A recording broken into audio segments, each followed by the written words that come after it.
So, we're going to just kind of start on around 1760, and you can see, I'm going to just try this quickly. Let's see if this works. If I do, okay, great. So this is a cute little thing. So I'm going to practice with this arrow and hope that it helps.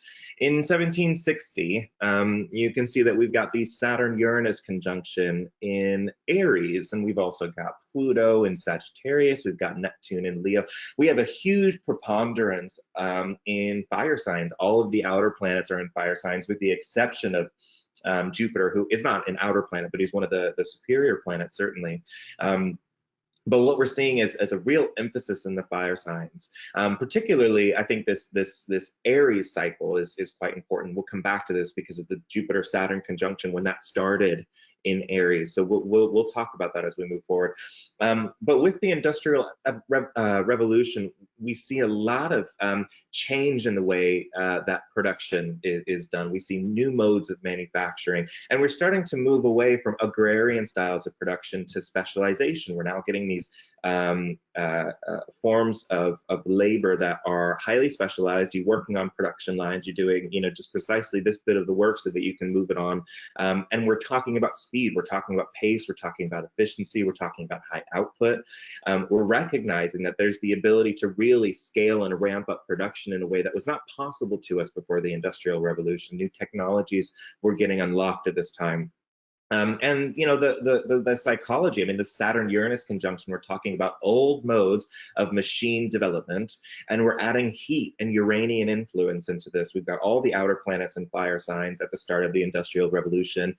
There's no, there was never an announcement saying the Industrial Revolution has begun today, but historians generally recognize that around the period of 1760, and I might be, just for the sake of having a clean astrological signature through which to explore this moment in history, I am leaning on this kind of Aries principle. But we see, steam and water power being leveraged during this period, pressurized hydraulics, the invention of the modern factory. These are the creations that come out of the Industrial Revolution. And you can see that the Industrial Revolution is generally seen to end by the time that we start to see the outer planets move into the Earth signs. Now, we do have the Saturn-Jupiter conjunction in Aries, okay? So now we're starting to really think about the layers and the connections and what do we do with this? This is one of the last conjunctions, this Saturn-Jupiter conjunction in Aries. It's one of the last conjunctions that we had in fire signs. Very shortly after this period, we started to see the conjunctions move into the Earth signs. And that's quite a relevant thing for us, because once we start to see the conjunctions occur in Earth signs, now we start to pull out, we're seeing the formation of the modern corporation. In fact, let me hold on that, because we might have a slide later that kind of points to these things. But the Earth signs, we start to push ourselves down into the ground, and we built this technology over the last couple of hundred years, and now it is about the proliferation of this technology and figuring out how to get as much and extract as much as we can out of it. So the Industrial Revolution, although there have been multiple industrial revolutions, and many labor experts are saying that we're actually in the middle of the fourth industrial revolution today, which is the emergence of the internet, high-speed technology, and cloud-based computing, data analytics in a way that's never been able to be done before, supercomputing. So we're moving into a very different stage of industrialization that is a bit more air-like, and we've moved out of these fire cycles of Saturn-Jupiter conjunctions, Earth cycles of Saturn-Jupiter conjunctions, and now we're moving into the air signs. So we can see the kind of shift in the way that different priorities of labor are being structured. Erase all drawings, there we go. Oh wait, I can't get rid of this. That's okay, I'll just put the arrow there for now. And you can see that by the time that we enter into the second industrial revolution, this is about 1850, okay, now we're starting to get into steel manufacturing. We're looking at improvements in chemical petroleum, electrical and automobile industries. And then industrialization, it led to the first mega corporations which have global interests. I mean, this is the first for us, the way that we've been able to have this kind of lockstep with globalization. This was coming as we were beginning to have the Saturn Jupiter conjunctions and earth signs, as we've said.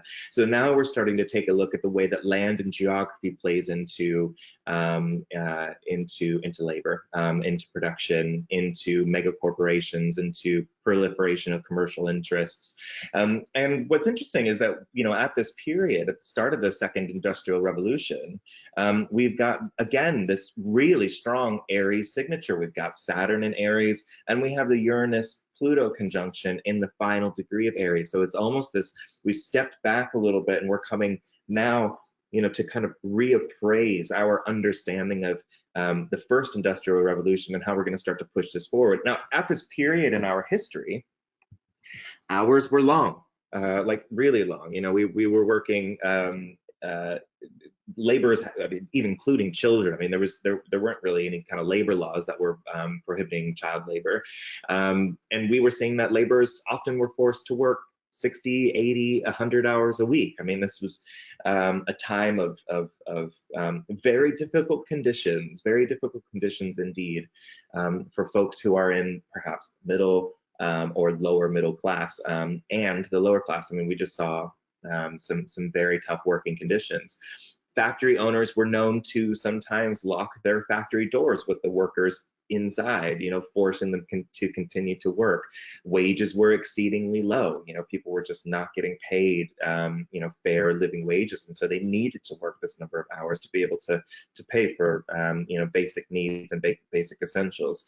And over time, as these things do, the pressure that's getting put, you know, you are kind of in this pressurized environment. We're starting to see resistance movements come out. I mean, this is the thing, it always happens this way. If you push pressure and unjust circumstances, the people will rise back up. And it's around the time of the second industrial revolution that we see the birth of the labor union. So labor unions were, you know, a really strong impact of the Saturn Jupiter conjunctions and earth signs.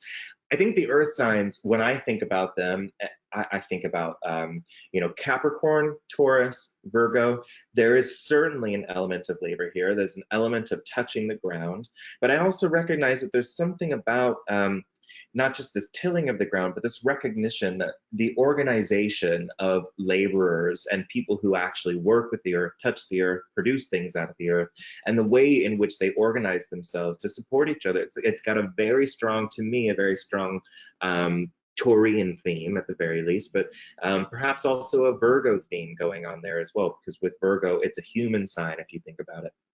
All of the zodiac images, you know, if you look at Aries, it's the ram, Taurus, it's the bull, but some of them have human images. And when we start to see the conjunctions of Saturn and Jupiter happen in the human signs, what ends up, you know, our direction gets pointed and focused in this place of, you know, how do humans move in this environment? So when it's a Virgo earth sign, human earth sign, we're talking about, you know, the ways that everyday laborers, you know, engage with the world around them.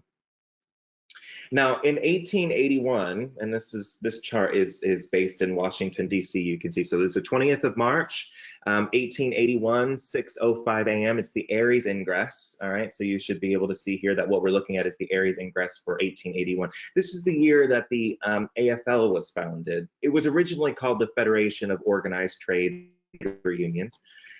It's a bit of a mouthful. It eventually changed only 5 years later to be called the American Federation of Labor, and that happened in 1886. Now, this is the chart for the Aries Ingress in the year that this happened, and there are some really striking themes in this chart that I think that we should pay a little bit of attention to, because you know, it wasn't easy starting these labor unions. There was a lot of resistance to them, and we'll talk about what some of that resistance actually looks like in the next slide.